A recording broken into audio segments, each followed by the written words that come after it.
തൃക്കരിപ്പൂർ ഗ്രാമപഞ്ചായത്ത് ഉടുമ്പന്തല കുടുംബാരോഗ്യ കേന്ദ്രത്തിന് കീഴിൽ പ്രവർത്തിക്കുന്ന ആശാപ്രവർത്തകർക്ക് യൂണിഫോം വിതരണം ചെയ്തു. തൃക്കരിപ്പൂർ CH ടൗൺ ഹാളിൽ നടന്ന ചടങ്ങിൽ പഞ്ചായത്ത് പ്രസിഡന്റ് VK ബാവ വിതരണോദ്ഘാടനം നിർവഹിച്ചു. ഉയർന്ന ഗുണനിലവാരം, തികഞ്ഞ വിശ്വസ്തത, ജനതാ പാൽ. പുതുവത്സര സമ്മാനമായാണ് ആശാപ്രവർത്തകർക്ക് യൂണിഫോമുകൾ വിതരണം ചെയ്തത്. തൃക്കരിപ്പൂർ CH ടൗൺ ഹാളിൽ നടന്ന ചടങ്ങിൽ പഞ്ചായത്ത് പ്രസിഡന്റ് VK ബാവ വിതരണോദ്ഘാടനം നിർവഹിച്ചു.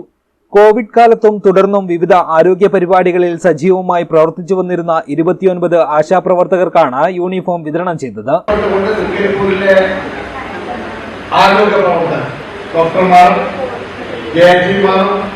അതുപോലെ മറ്റ് ആരോഗ്യ പ്രവർത്തകന്മാരും ആശാവർക്കന്മാരും അങ്ങനത്തെ ജനപ്രതിനിധികളൊക്കെ വലിയ രീതിയിലുള്ള പ്രവർത്തനമാണ് നടത്തിയത്.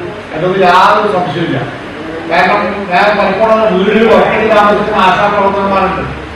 നമ്മുടെ ചോറിന് വെള്ളം വെച്ച് അരിയിടാൻ വേണ്ടി പോകുമ്പോഴാണ് അടുത്ത വീടിന്റെ തൊട്ടടുത്ത വാർഡിൽ നിന്ന് വിളിക്കുന്നത്, അതായത് ഇവിടെ ഇങ്ങനെ സൂല്ല എന്ന് മരുന്ന് വേണം.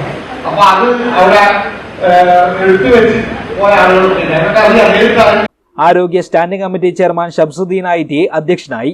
വൈസ് പ്രസിഡന്റ് EM ആനന്ദവല്ലി, ക്ഷേമകാര്യ standing committee chairperson M Sauda, ജനപ്രതിനിധികളായ Faiz Beericheri, M Rajeesh Babu, M Shaina, Sajida Safarulla, Fareeda Beebi, Shukkur, E Sasidharan തുടങ്ങിയവർ സംസാരിച്ചു.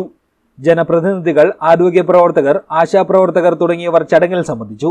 Medical officer doctor Sahad bin Usman സ്വാഗതവും health inspector NP Liyaqat Ali നന്ദിയും പറഞ്ഞു. News bureau, Cheruvathur.